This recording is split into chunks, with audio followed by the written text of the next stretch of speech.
اللہ تبارک و تعالی نے مسلمانوں کے تمام گناہوں کی مغفرت کا وعدہ فرمایا ہے، چاہے وہ گناہ صغیرہ ہوں یا گناہ کبیرہ۔ ان گناہوں کی تعداد سمندر کی جھاگ سے زیادہ ہو، درختوں کے پتوں، ریت کے ذروں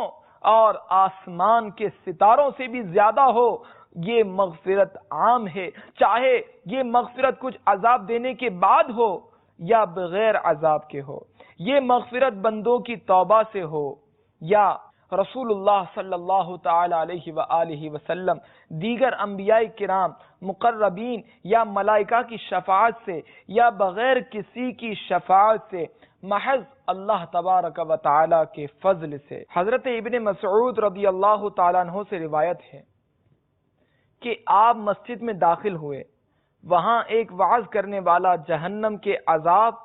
اور اس کے طوق و زنجیر کا ذکر کر رہا تھا، تو آپ اس کے سر کے پاس جا کر کھڑے ہوئے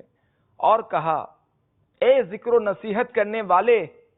لوگوں کو، اللہ تبارک و تعالی کی رحمت سے مایوس اور نا امید نہ کر۔ پھر آپ نے یہ آیت مبارکہ پڑھی، قُلْ يَا عِبَادِيَ الَّذِينَ أَسْرَفُوا عَلَىٰ أَنفُسِهِمْ لَا تَقْنَطُوا مِن رَحْمَةِ اللَّهِ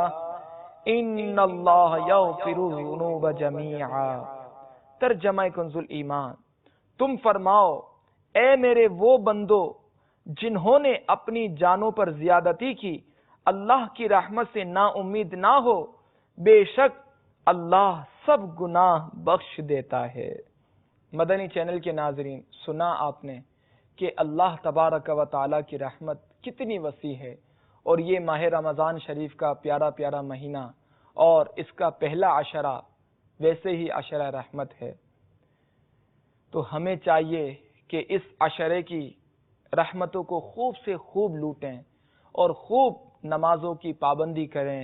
ذکر الہی کریں، تلاوت قرآن کریں، درود پاک کی کثرت کریں۔ اللہ تبارک و تعالی ان ذکر و اذکار کے صدقے میں ہمیں اپنی رحمتوں سے مالا مال فرمائے، آمین بجاہ النبی الامین صلی اللہ تعالی علیہ وآلہ وسلم۔